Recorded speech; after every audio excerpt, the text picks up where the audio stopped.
how we can say no in a better way or not feel uncomfortable or badly. So I have a method of specifically, let's say, turning down something that you're nervous about. Somebody invited you somewhere and you're like, I don't really want to go, but I'm going to feel bad and I don't want to upset this person. We say, oh, I love to. This sounds so wonderful. Thank you so much, but I can't. Right. And then it's usually because I just got so many things and I'm just so stressed, just trying to make up. To make it feel justified. What I recommend is a system where it puts the no right up front rather than the I'd love to, but I can't. Get rid of the but and reverse it. I can't make it, period. Thank you so much for inviting me. So you start with the no, and then next goes into the gratitude.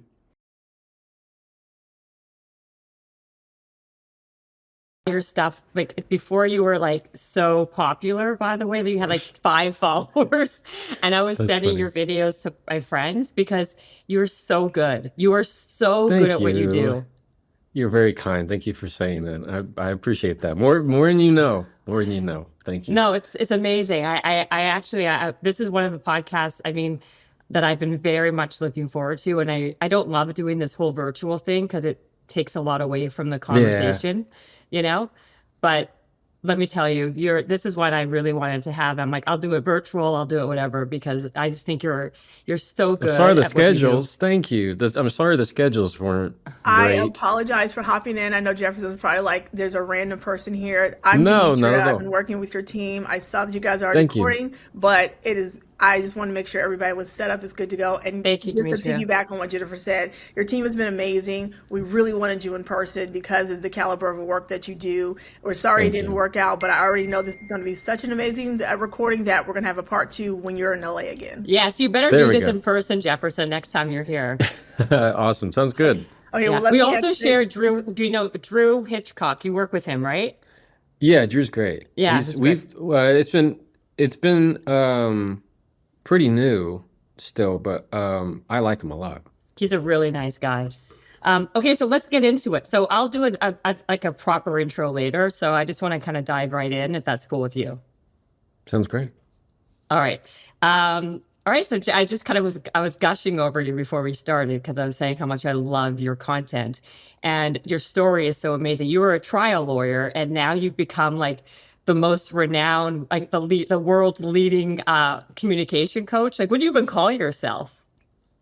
You tell me. I don't really know at this point. Yeah, most of the time during the day I'm just called Dad. And now with the law firm and this whole social media stuff, I don't like influencer, the content creator. That doesn't really fit kind of what No. I do, but yeah, just communication guy. That works. You know what's funny? Did you ever think, for those people who are living under a rock? I mean, Jefferson, you have like what, like 10 million followers now, like 12 million followers, something insane. Something like that. It's a silly number. Yeah. Well, how did they even you started doing these random videos in your car, right? Like on the way to work, like kind of give a little bit of a brief overview of who and how this whole kind of thing started to become such a massive, I guess, empire for you so far in the communication space. About close to, I think we're at 3 years now. 3 years ago, I started making videos. This was halfway through 21, maybe. So this is, yes, yeah, 3.5. Of making a video in my car with my phone on how to communicate better, how to argue like a lawyer, how to handle people getting defensive, how to have difficult conversations. What do you do when somebody interrupts you? How do you deal with narcissists and toxic personalities? And so I started giving my tips and advice of what I've learned in the courtroom and throughout all of my life, specifically with handling and preparing clients for cross-examination and how I cross-examine people. And those videos, something I never, ever expected, Jennifer, ever, was that they started to take off. And this was never a thing that this was a goal of mine, or this was like, oh yes, this is, if I only had this many more followers. No, it was like me showing friends, like, can you believe this? Isn't this weird? And then it just slowly started to build from there. So almost all of my videos are just me in my car. And why were they in my car? Well, because I didn't have an office at the time. I was in between leaving a big law firm and going off and doing my own thing. And so it was right in the middle of that transition. Can you tell us why it's so important to be a good communicator? Communication touches everything that you do. You can say things by saying things, and you can say things by not saying things. You can communicate a lot in silence. If I don't hear from you in 5 minutes, that's something. If I don't hear from you in 5 years, well, that communicates something else. Even in the absence of sound, it's not the absence of communication. So why does that matter? It touches everything. Anything that anybody will think about you has to do largely based on what comes out of your mouth. If you say something nice, congrats, you're a nice person. You say something rude, all of a sudden you're not that nice of a person. Think of the people that you like and you don't like. Most of the time has to do with what they actually said. What I like to say is you can't be a kind person if you don't use kind words. So it matters because anything that you want from wherever you've been to wherever you're going, communication is the central key of that. You know, you've said something. I think I've seen this. Was this in your book or somewhere else? I've read your book. I've seen your videos. That the person you see isn't the person you're actually talking to, which is so true, right? So, what are most people getting wrong when they're speaking, when they're having conversations? Like, what's the miss usually that you see? That what they said was what was heard. Okay. And it's as simple as that. So many times I've said something and later on I'm in the conversation with my wife and she will kind of repeat what I said. And I go, I didn't say that. That's exactly what you said. You said, and everybody can relate to that. Yeah, totally. In both ways. Yeah. Yeah, or you're in a conversation with a friend and you kind of regurgitate what they said and they go, that's not what I said. That's not how I sounded. You go, yeah, it is.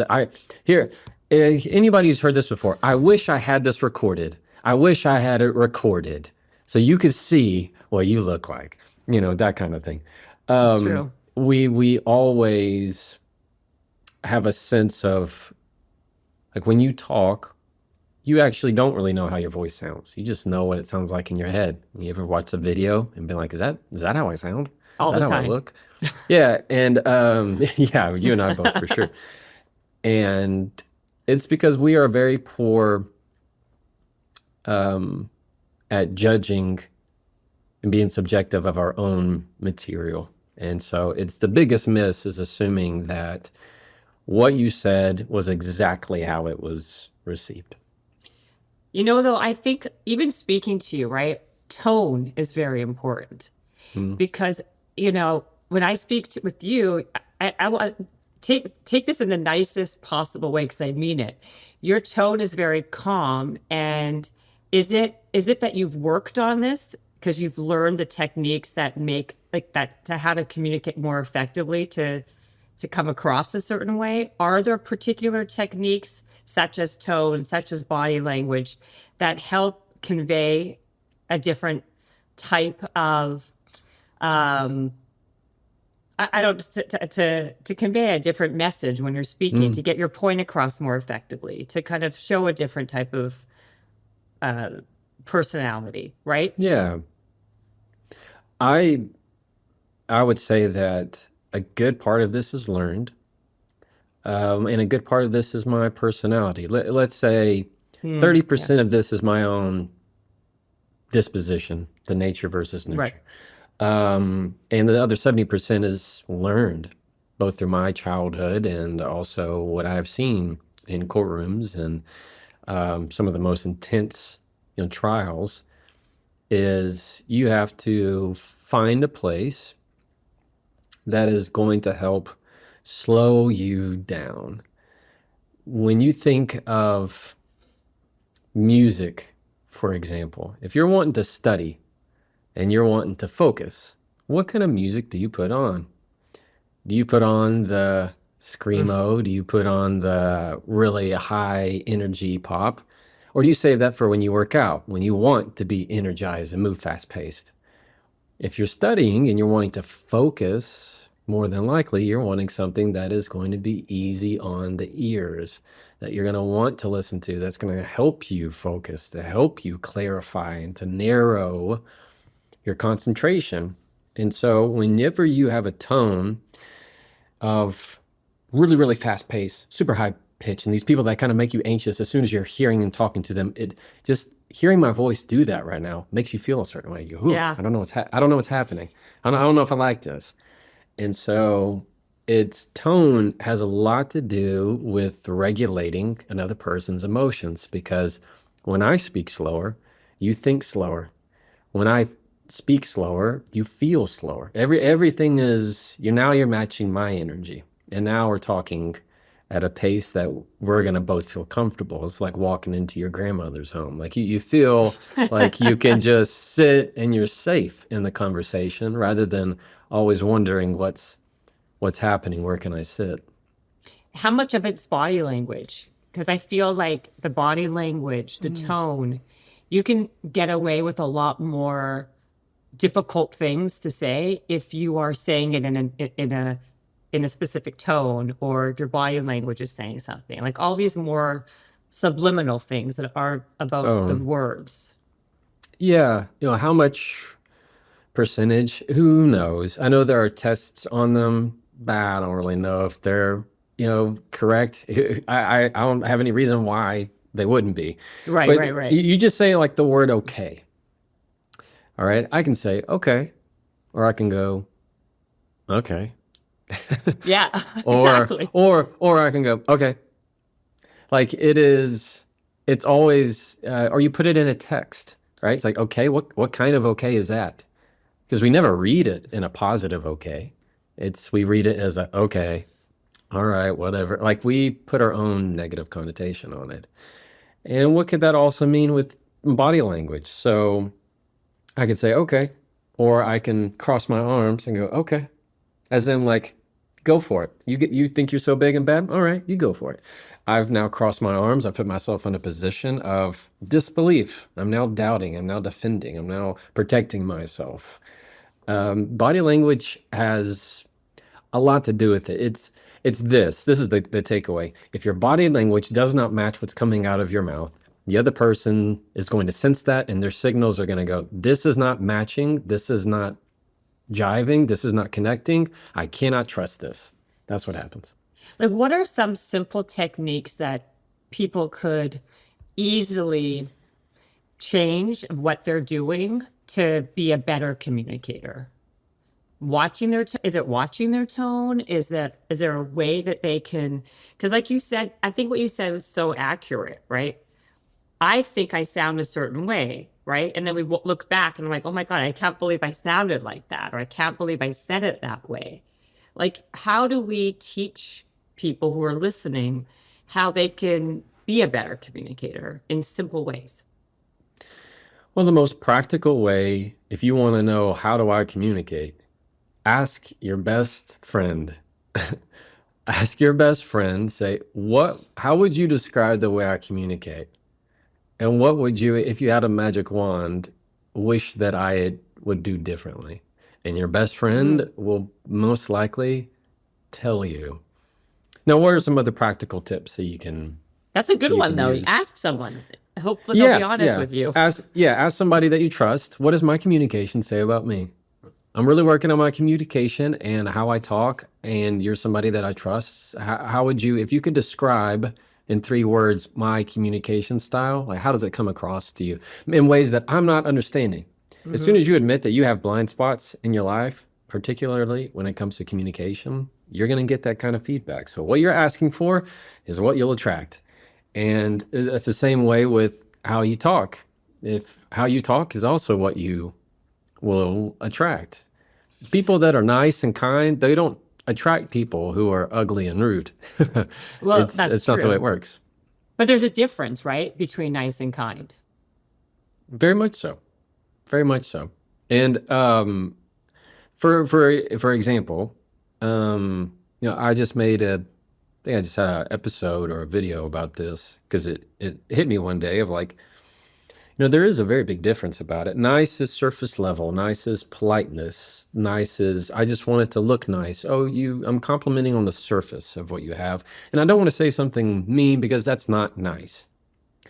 Kindness is related to the word kin. It's family. It's connection. It's much deeper. Kindness says, I care about you enough to tell you something, even though it doesn't sound nice.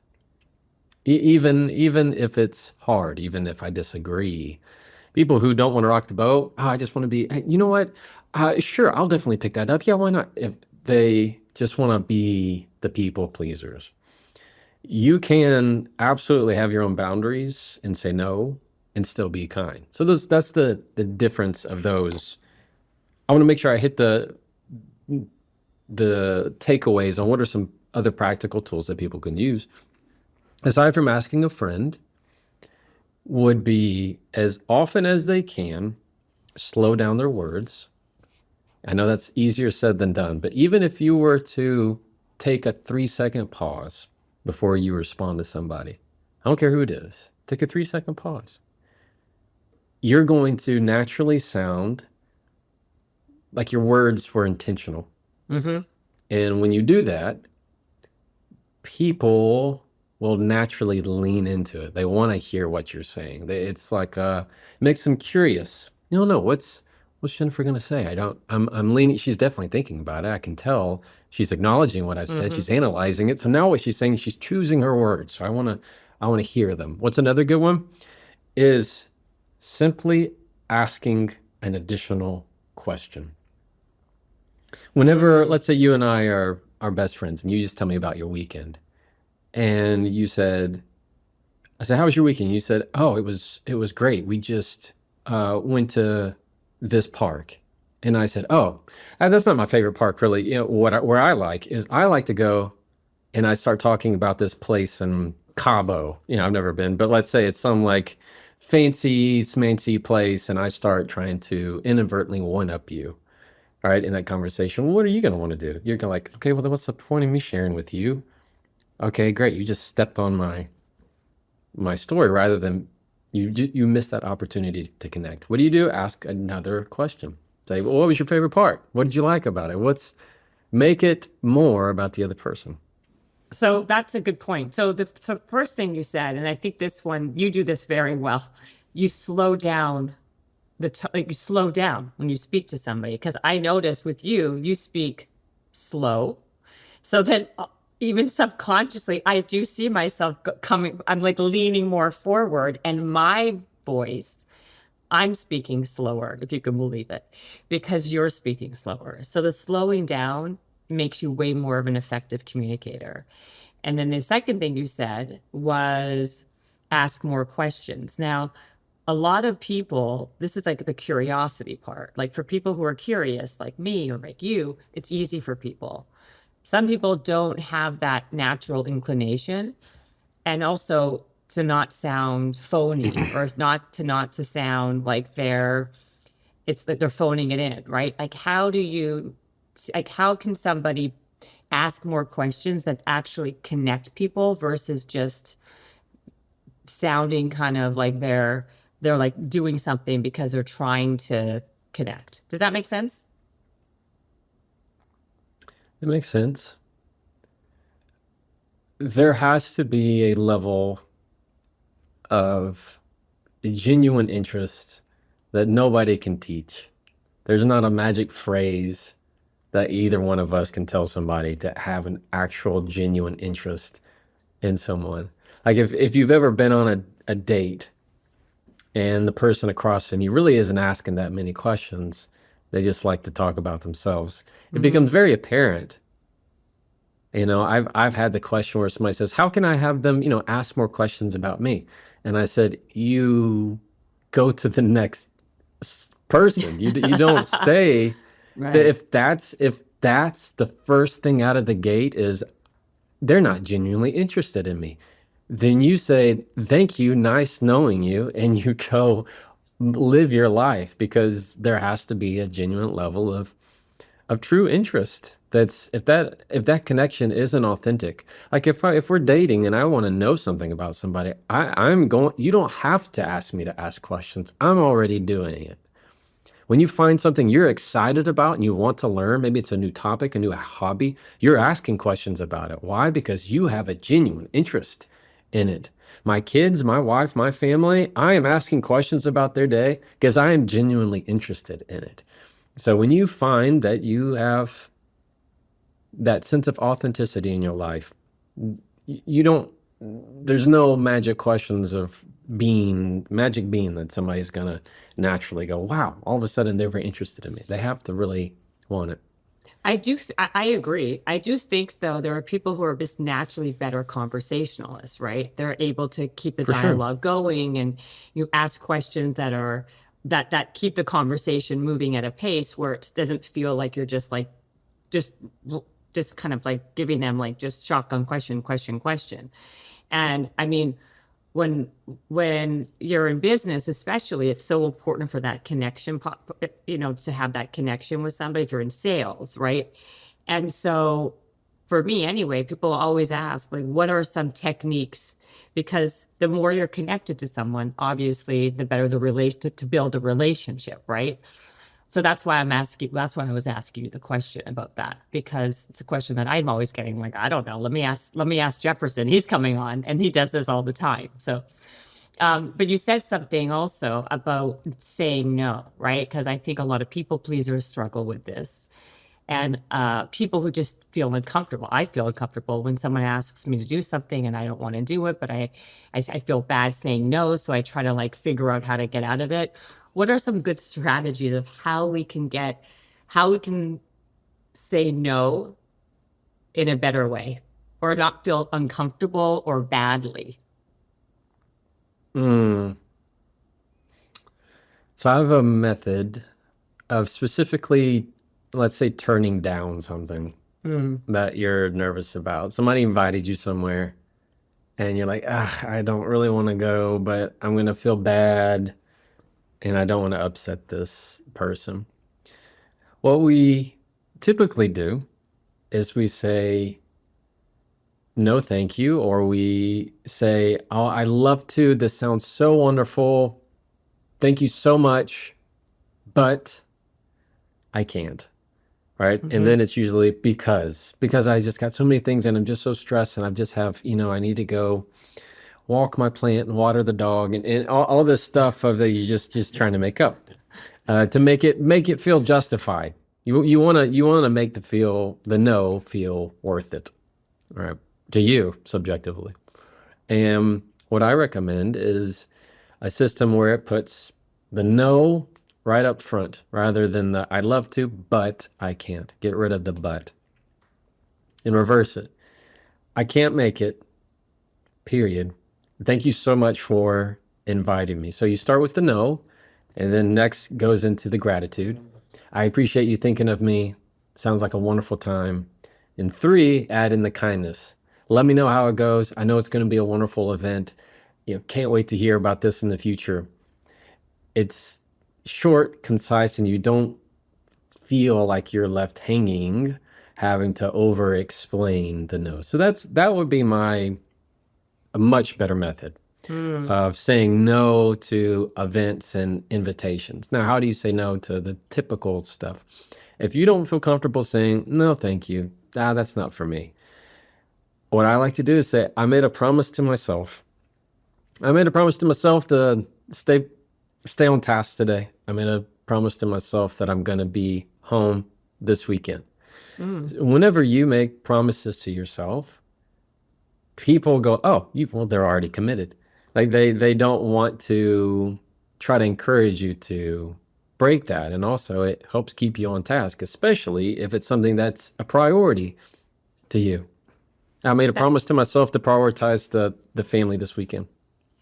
It's so funny because people are, I'm going to talk for myself, but I know a lot of people are probably in the same boat where you just kind of fumble around making a million excuses or trying to think of an excuse because you feel so guilty or bad that it actually comes off worse than if you just Right. said, I can't, right? Like eliminating the excuse from your answer is what you're saying. Absolutely. Yes. Whenever you add on the because Yeah. or you add on the justification, it makes it look worse because you know what it feels like when somebody starts going, oh my gosh, I would so love to make this. I just have so much going on. I'm so busy. And they start giving you a list. And what you want to respond is, you can just say no, right? Why Right. make it awkward with all this inauthenticity?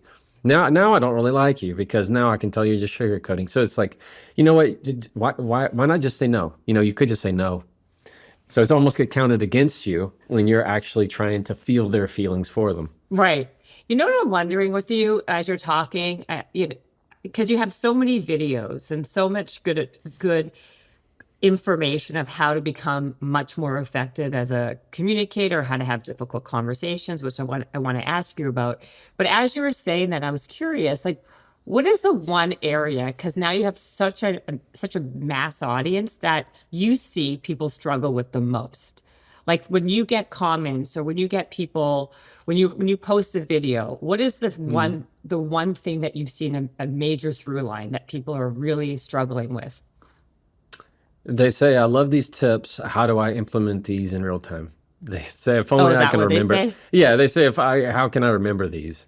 How can I remember these? That's their, if I can only remember these in the moment, that's probably the number one. Outside of that, the how do you implement these kind of techniques and tips, I hear the most about people who are struggling to find their voice in communication. They don't know what to say. They don't know how to structure it. They know they have a conversation coming up and it's eating them alive. That's the kind of stuff I hear. Kind of like with speaking stuff, like when they have a speaking engage, like, because the fear of speaking in public is like one of the biggest, it's worse than death, right? So, is there any type of, like, is that the type of thing you're speaking about, or just in general with people not being able to stand up for themselves and kind of get their message across in a way that's effective in general, or It's being bullied? definitely, yeah, it's definitely the latter. People who haven't spoken to their sister in 2 years and they want to talk to them and they don't know how. Somebody who hasn't spoken to their dad, for most of their life. And now they're at a place where they want to connect. How do they talk? They're at a place where they don't feel honored and respected where they work. How do they have that conversation? How do they stand up for themselves when they feel like there was somebody who's always belittling them or putting them down? It's that kind of stuff. That's the heart of it. So let's talk about a couple of those things, right? So let's talk about having in general, what's the best way to have a difficult conversation? Because I do believe that that's something that we all struggle with in general. When it comes to difficult conversations, you have to know where you're going. If you don't have a goal for the conversation, you're just flying blind. You'll run in circles. You'll get to the point where y'all are talking and you go, "Why? How did we get on this? We've gotten off track." Okay, back to my point. And you realize you've wasted 30 minutes, an hour talking about something that's not at all relevant. So having a goal is huge. I teach, what I talk about in my book is the power of frames, using framing for difficult conversation. That is something that is a lifelong skill, because when you can craft conversations and structure them in a way that is going to lower anxiety, keep you both regulated, keep you on task, and keep your sights set on the goal, or instead of down in the weeds, then what you find is that you end up having better relationships with these people, and better relationships will ultimately lead to a better life. So give me a conversation. Give me, what does it mean to have these frames? Can you give us an example of what a conversational frame would look like? Absolutely. Let's say you and I are at work, and let's say I'm your superior, and you need to, I need to address something that is sensitive. Maybe you didn't do that great on some kind of project, or there was some issues about it.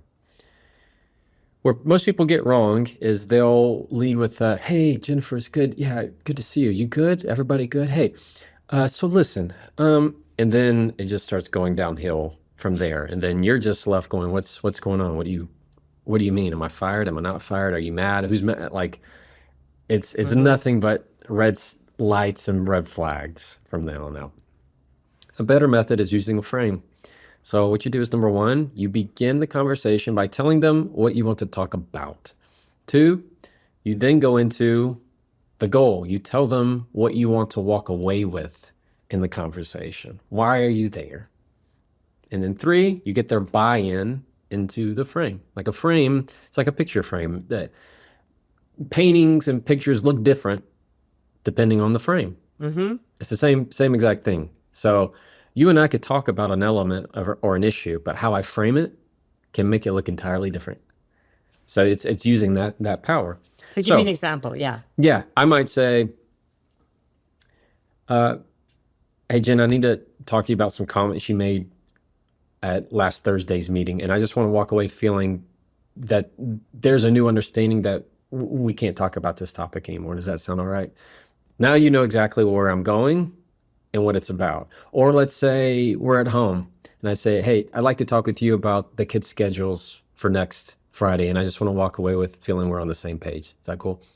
Like I'm instead of me sending you a text saying, "Hey, can we talk?" or a text that says, "We need to talk," or "Hey, can you visit?" or the person who knocks on the door and says, "Hey, do you have 5 minutes?" Like these vague, mean nothing type of open the door to limitless time of going, "I don't know what you want to talk about. I might have 5 minutes. Is it for a joke? Are you trying to change my whole world about something? Or are you trying to bring up something that's absolutely irrelevant and going to be a waste of time because it's a scenario that's never going to happen?"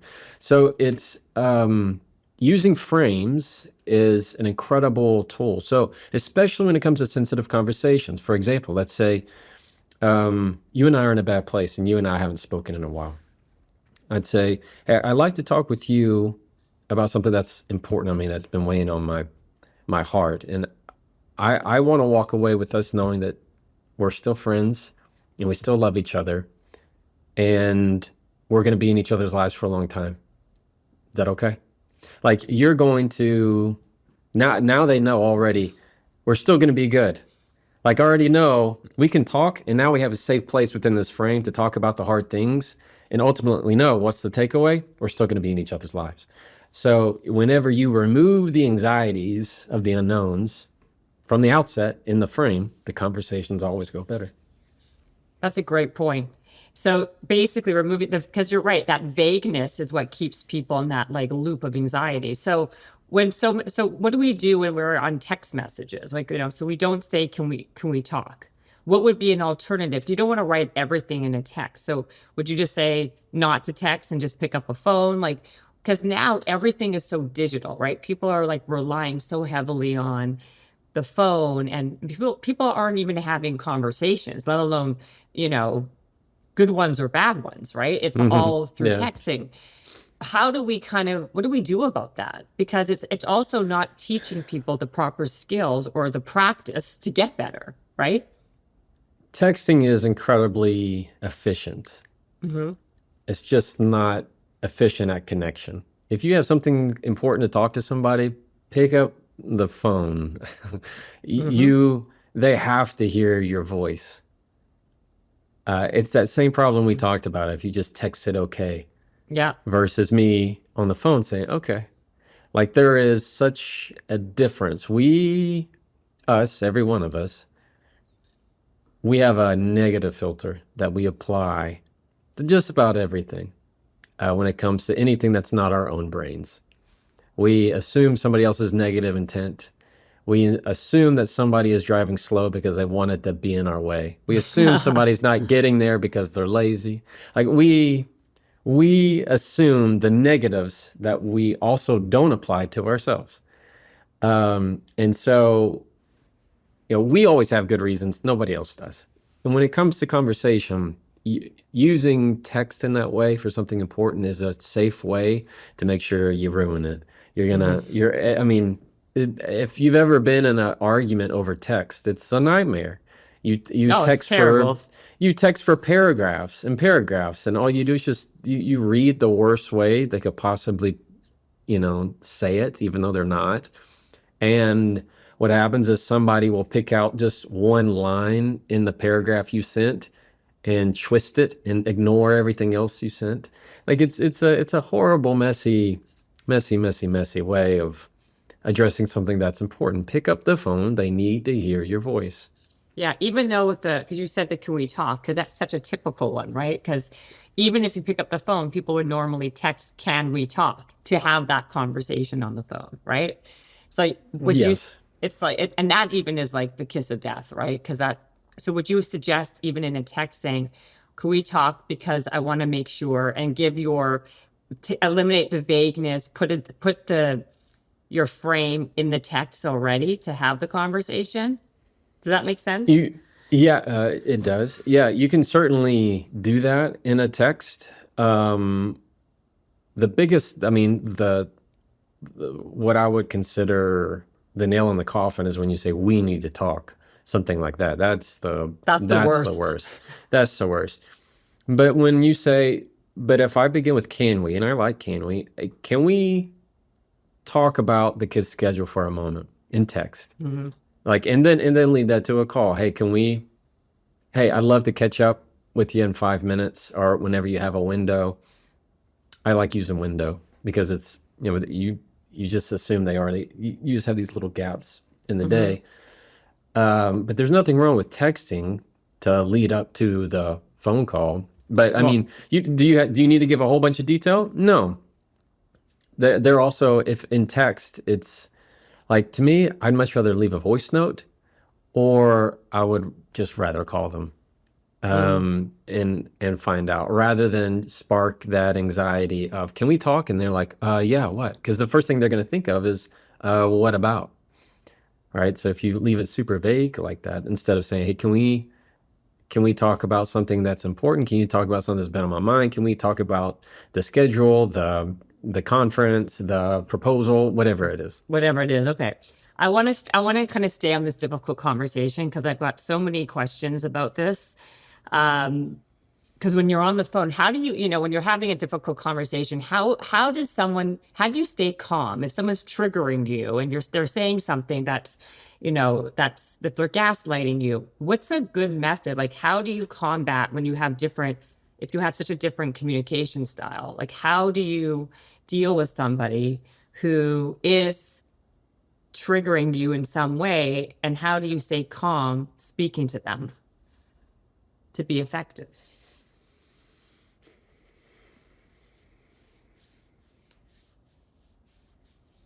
See what I'm doing? Yes, it's making me very uncomfortable. Yeah. So I did that to kind of illustrate the answer of, when I add in silence, what happens is two things. One is I'm reminding the other person I am in control of what happens next. I'm in control of the conversation from here. Or two, what happens is you or the other person will start to fill in this silence. And where do we go? That just means we're going to reset. And when you're done talking again, I'll add that another 5 seconds of silence. Pauses are extremely powerful because they give you the element of time. What do you do when your body gets triggered? You have to add time. Time is the only way that you're going to be able to regulate yourself. Time is a sifter of things that are important versus not important. Time has a way of filtering that out, finding out, did that really matter, or was that just, I don't even remember what that was. I remember we had an argument 3 weeks ago. I don't even remember what we talked about. But at the moment, it's really important. Time slows you down. So when you're triggered, what I teach is you have to let your breath be the first word that you say. By using your breath and slowing it down, it's naturally going to regulate me physically, like physiologically going to regulate me. And at the same time, it's going to regulate you. So pausing. How about when you're dealing with somebody who's like lying or projecting or let's start with the easy question. How would you communicate with a narcissist? And then I can kind of go further. I love how you labeled that as the easy question. Yeah, that's the easy question. Well, it's the most, Yeah. it's like an umbrella, and then we can kind of go deeper into it. Well, with narcissists, and mind you, that term has gotten so broad, That's right. extremely broad. It's that title has now been given to anybody we really don't like or even care for. I've never heard of an ex-spouse who wasn't one. Exactly. And whoever the narcissist is, it's them. It's not me. And so that's kind of the baseline of that. Every one of us has what you'd consider as narcissistic traits or behaviors or tendencies in some given scenario. So how do you deal with it? Somebody's behaving badly in that way. Is you understand the game that you're in. It's a game I call praise or provoke, meaning if you are not showering them with praise, they will then turn to provoke. They'll create an argument out of nothing because they delight in your frustration just as much as they delight in your praise. It is a control tactic. It is the mom that always has to make it about herself and create an argument. No, I'm the victim and nobody likes me and nobody's here and nobody listens. And you feel like, I just cannot get out of this. You have to understand you're in a game. That game, you just don't play. You don't respond. You respond with silence. Or if you do, you respond very neutral. You're going to say things like, good to know. Noted. Thank you for saying that. Interesting. Like you just these one word, neutral sound bites, because you're not giving them anything to grab and to twist off on. You're not giving them anything to create. And whenever you are very neutral, short, choppy words, it's going to be a whole lot better to realize for them, it's not that fun. The game is not fun for them. They're not getting what they want. And that's how that's the umbrella you That's just the talked umbrella. about. It's Yeah. funny you say that because the word I do believe that word is so overused, right? But everything always gets thrown into that bucket of narcissism. I was more interested also in this about people who are emotionally immature or who are lying about you, right? When they're like, or they're someone who's betrayed you.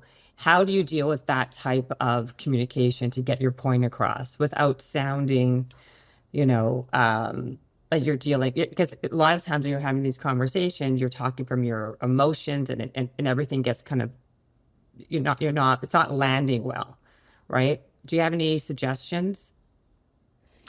Well, that question covers a lot. I know it's about 5 questions in one. Yeah, 5 different topics. What comes up is what I teach is whenever you're in those situations, and it could be any one of the things that you've listed, the laundry list of people saying rude stuff, belittling things, or whatever it is to use questions in a way that go to their intent.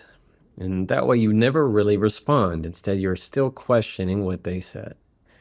So let's say you and I are in a conversation. You say something that is rude to me. I take it as rude. I might say, instead of me picking it up and responding and going, me? What about you? And getting all up in that and mad and defensive and making it worse, because now you've just justified them making it even more of a big deal. But if I were to take a big pause after the rude thing you just said, and I were to ask, did you mean for that to sound rude? Now you're left with a question. Now that goes directly to your intent of why you said it. You have a choice. You're going to either say yes. Yes, I meant it to sound rude. Most people are never that bold. Some people are. Most people are not. They don't like to show they're ugly. They don't like the bad, the messy out there. Most of the time what they'll say is, "Oh, I mean, it's crawfish, and meaning they'll take it back, they kind of tweak it, they back down. They're realizing they got caught." Because the spotlight goes directly on them whenever you ask that kind of question. If I were to say, "Did you mean for that to offend me? Did you want that? Did you say that to embarrass me?" I mean, it calls them to task immediately. So if someone's, by the way, I don't know how, I mean, I feel bad for your wife and kids. Like, I don't even know how they can did they ever win any argument? Or I guess the Oh, point, of course. Yeah. no way. Yeah. Could you, I mean, like, what happens? Do you just have zero fighting in your house at all times? Oh no, we have plenty of arguments. Yeah, I'm human, or we're human. It's what I'll say is, I mean, in my marriage, our arguments are pretty quick. I mean, we followed this mindset of be quick to apologize. The faster you get to the apology and finding out the miscommunication, what got lost, and as soon as you can get quicker to the intent, and instead of beating somebody down with it, like let's say you and I are in a conversation, and I say, did you mean for that to sound rude? And you go, oh, no, that's not at all what I meant. What I meant was, and you kind of start to explain, that's talking to intent. And I go, oh, okay, thank you for clarifying that. Okay, and we can continue on or resolve it. But if I were to continue to beat you over the head with it and go, I cannot believe you would say it that way. Like, I don't understand how you think it's okay. And you're like, I've already apologized. I've already done what I can. And I'm the one I just can't put down the hammer. That kind of stuff can be exhausting. It can be emotionally draining. And really, it's a sign by that person that they don't have the emotional intelligence to be able to process and work through their own emotion. It typically means there's something deeper. I like to say, if you haven't heard the end of it, you haven't heard all of it. So that was the word I was looking for before. Like, how to deal with somebody who doesn't have the emotional intelligence to have a conversation that is meant to be effective, right? That was the word. It's not even so much the narcissism or the emotional immaturity, it's the inability to have the emotional intelligence to get to the end of the conversation without feeling that it was meaningful, right? So how do you deal with someone like that? The same way, asking questions or pausing? I'm putting it in context. I think, well, let me rephrase. When somebody doesn't have emotional intelligence, you are walking with crutches in the conversation. You're not both jogging at the same time. It's like playing against a team that all has a basketball game where they all have, the other team has casts on their leg. Like, you can't effectively do what is intended. And some of that is simply awareness and the very cold, hard truth of, I'm not going to be able to reach this person. But can you hear how having that knowledge is also incredibly freeing in some way, where I know I've said my piece, and if that is not enough for them, then I wish them well, because I am going to refuse to continue to make this my priority. My grandfather would tell me, look, Jefferson, I can only tell you. I can't understand it for you.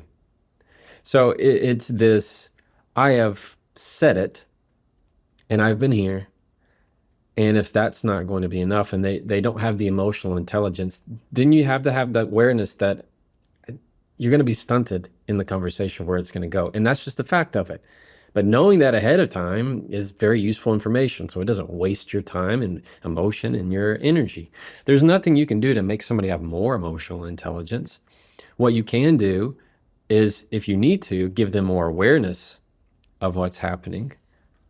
Okay, but let's say in a bit, like that's okay when you're talking about a personal relationships. But a lot of times, and people who are listening, who are entrepreneurs and business people, you will have a choice. You have to deal with these people, right? So a lot of times people become very defensive, or like it's hard to get to be an effective communicator, or have a conversation when someone is not, who lack the emotional intelligence. So what would be a tactic that you can use besides walking away? You can't walk, sometimes you can't walk away, right? And I know you've said in the past, the goal isn't to win the conversation, because that can actually make it even, that's not the right thing either, right? Because then that will actually sometimes disrupt the relationship later on. Yeah, you don't want to set your sights on winning the argument. Certainly not. And it's, that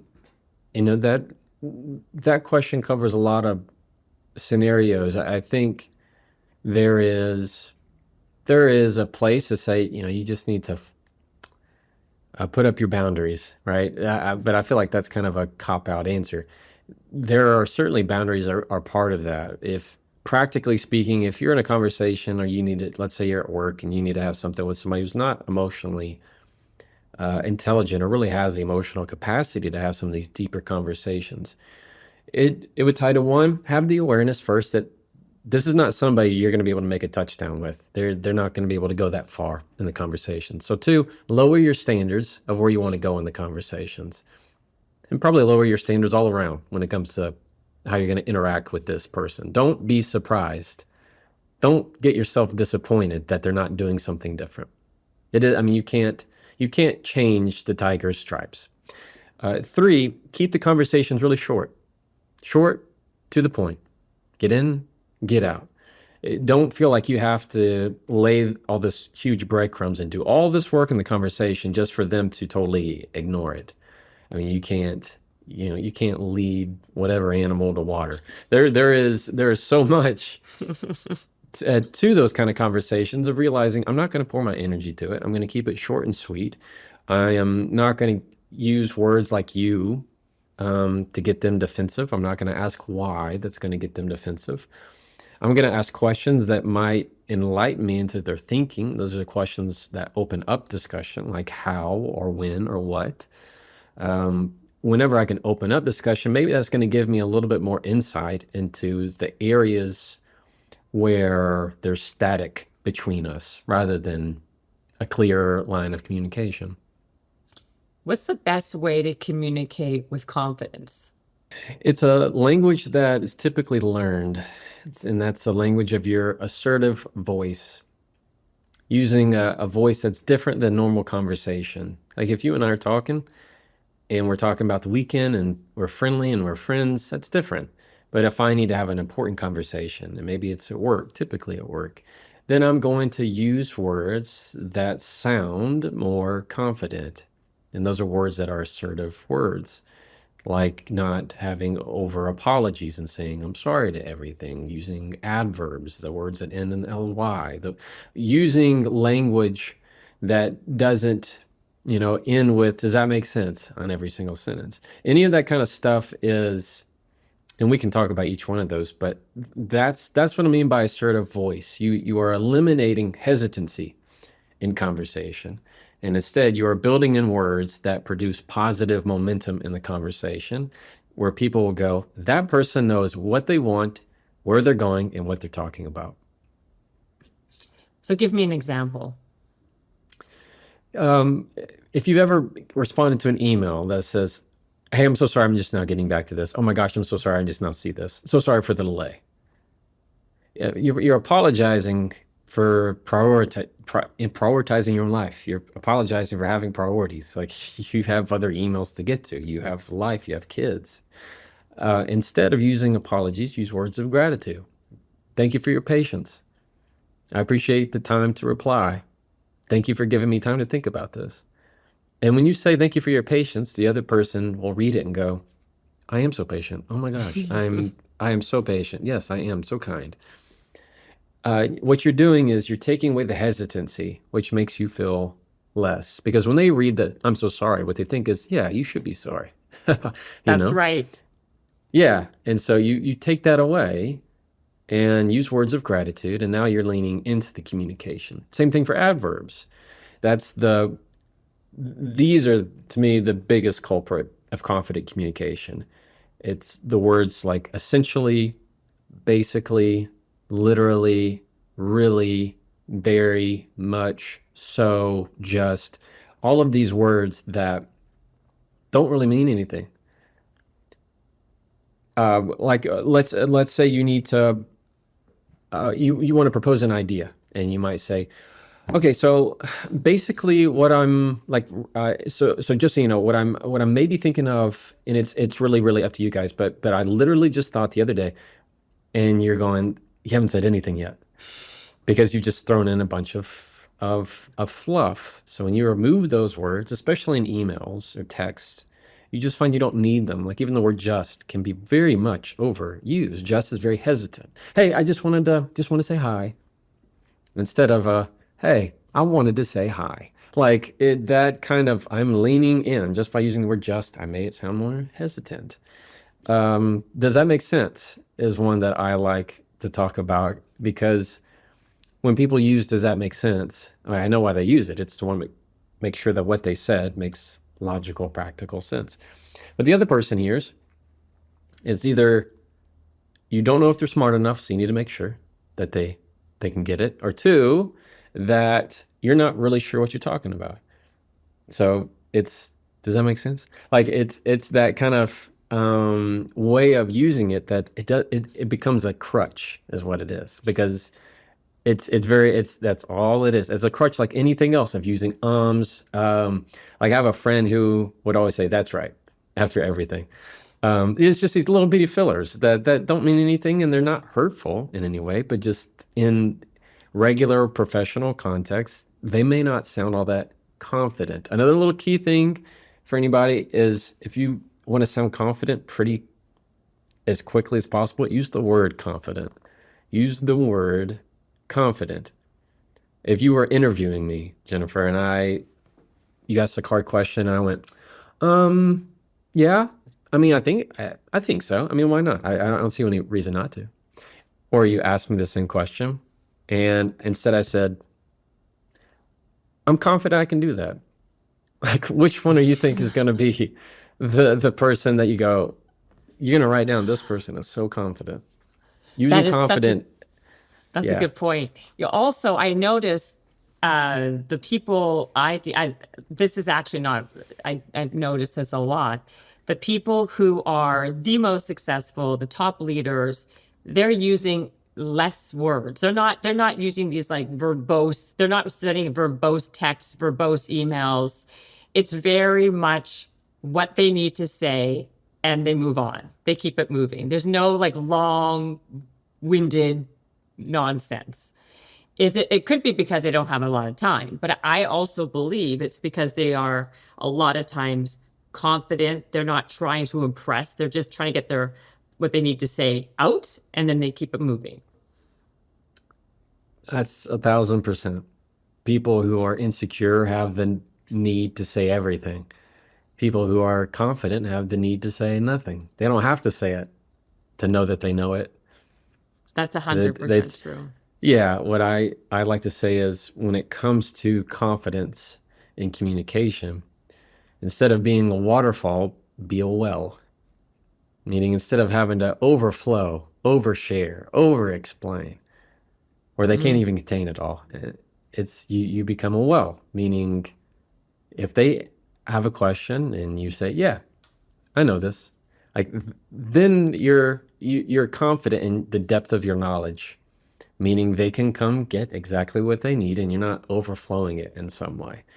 It's a great way to kind of think how much information you share with people around you, because there's a tendency to say way too much, and that's very common.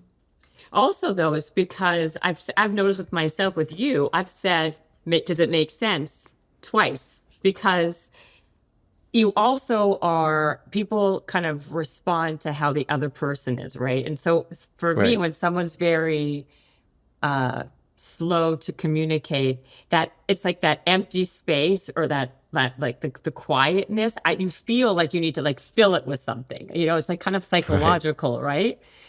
And Right. we have to kind of get over that, because you're right. I think when that is like that symbolizes more power in the conversation, right? Because I noticed, because like you're so not stoic is the wrong word, but like I said, you think before you answer, so there's like a pause, so that makes the other Mhm. person maybe a little uncomfortable. So I'm like, does it make sense? Does it, Jefferson? You know what I That's mean? funny. You haven't That's funny. noticed? Well, it was a good, no, that is a good, it's a good case study. What It's what I amazing. tell people is, instead of does that make sense? It's the what are your thoughts? What do you think? Because that's really why you're asking. Otherwise, it's Right. super common. I know so many people um who use it. There's nothing wrong with it. It just whatsoever. It just happens that when you're in certain, if you want to sound, let's say, more assertive, that's one way to do it. No, Does that make sense? I think it's great. So you have kids, so do I. I was Yeah. wondering, for kids, right? What would be one habit for them that you can instill for kids to be a better communicator for when they become an adult? Like, what would be one thing that we can teach our kids so they come across like better communicators, where they can learn this for when they're older, and also to help them now?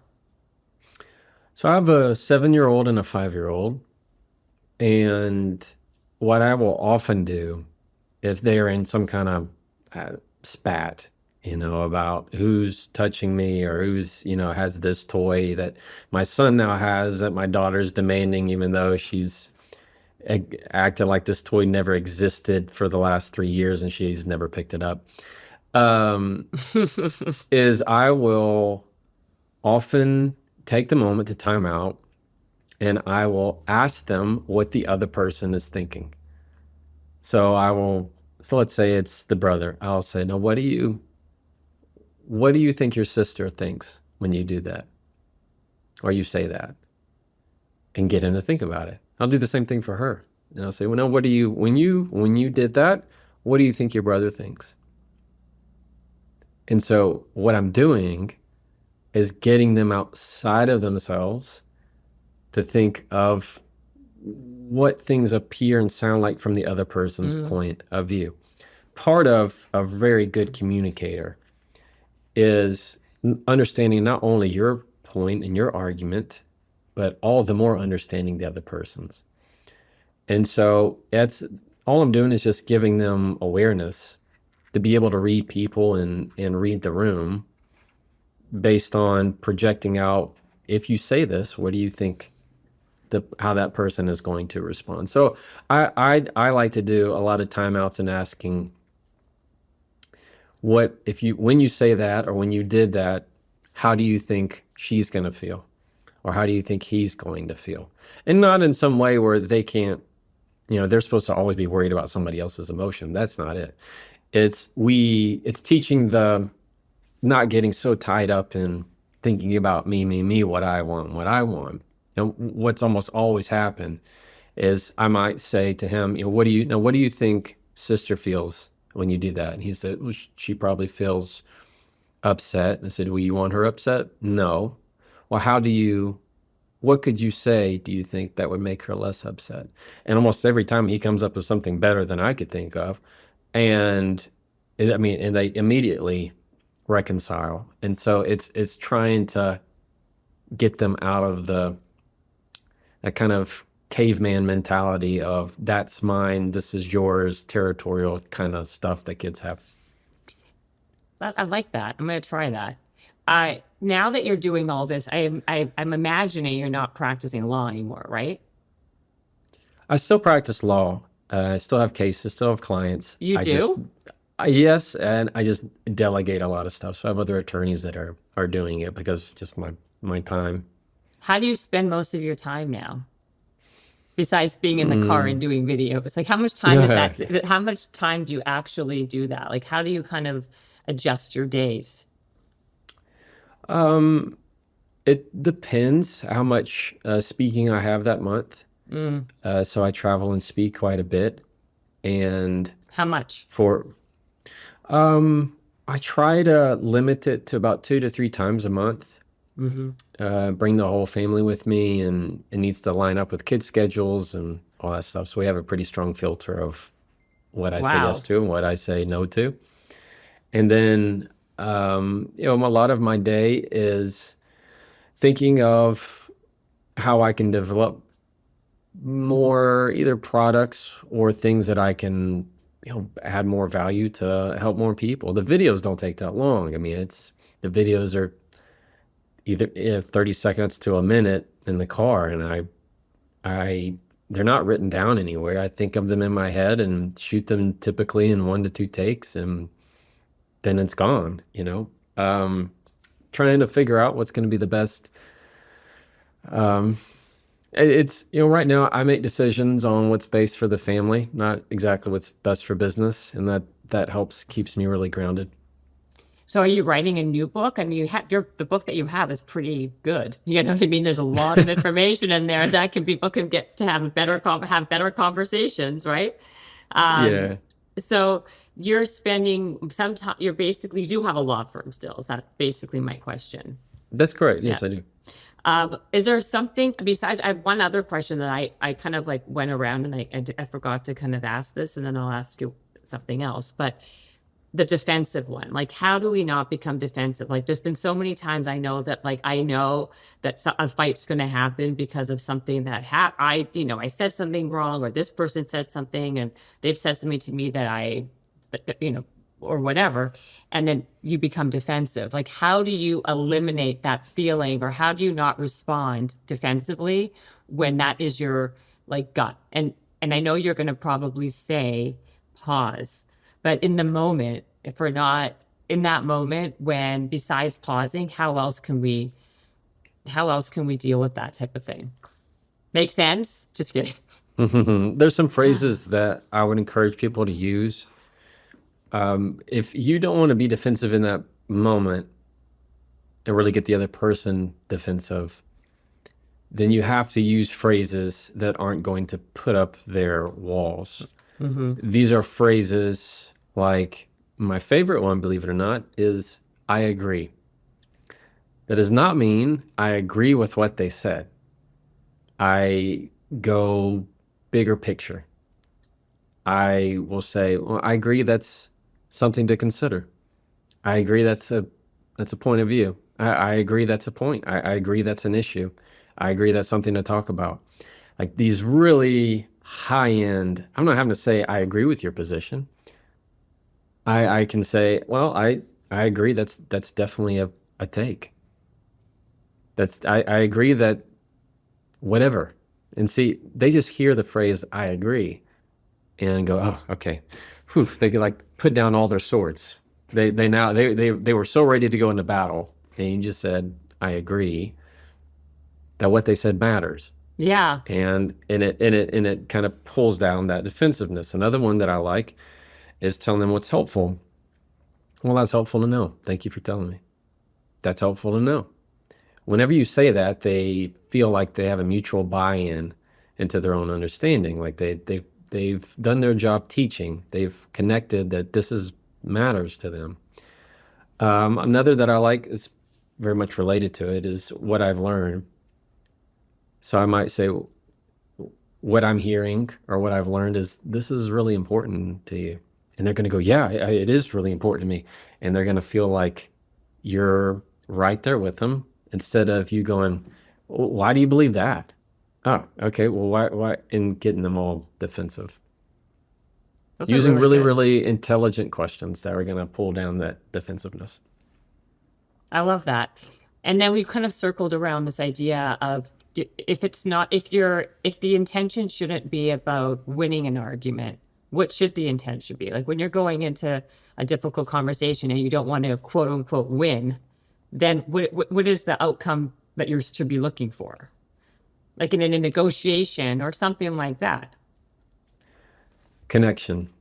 Rather than trying to win the argument, I compare that to this tug of war that you have with somebody. And that's a simplistic illustration. But what I like to teach is that when you try to win the argument, you will lose the relationship. Who wants to be around the person who always has to have the last word? Who always has to be right? Do you want to be around the person who always has to be right? No. Isn't that crazy? This person says that they're right, and I don't want to be around them. Because what does that mean? That means that there's something more than just being right. There's depth, there's emotional depth to the conversation rather than just who's right or wrong. Or the person who always has to throw in their 2 cents and always has to have the last word.